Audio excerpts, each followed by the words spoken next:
షిరిడి సాయిబాబా ఎప్పుడు పుట్టారో, ఎన్ని సంవత్సరాలు బ్రతికారో మీకు తెలుసా? పేద బ్రాహ్మణ దంపతులు గంగాభవద్య మరియు దేవగిరి అమ్మకు ఆయన జన్మించినట్టుగా చెబుతారు.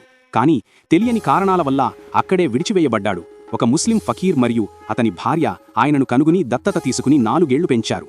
ఆ ఫకీర్ మరణించిన తరువాత ఆ బాలుడిని గోపాల్రావు దేశ్ముఖ్ అనే భిక్షువు, వెంకూసా అని కూడా పిలుస్తారు, చేతికి అప్పగించారు.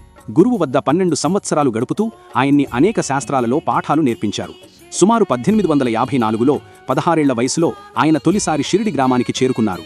గ్రామస్తులు ఆయనను ఒక వేప చెట్టు క్రింద ధ్యానం చేస్తూ చూశారు. కొంతకాలం షిరిడిని విడిచిపెట్టి తిరిగి సుమారు 1858లో శాశ్వతంగా అక్కడ స్థిరపడ్డారు.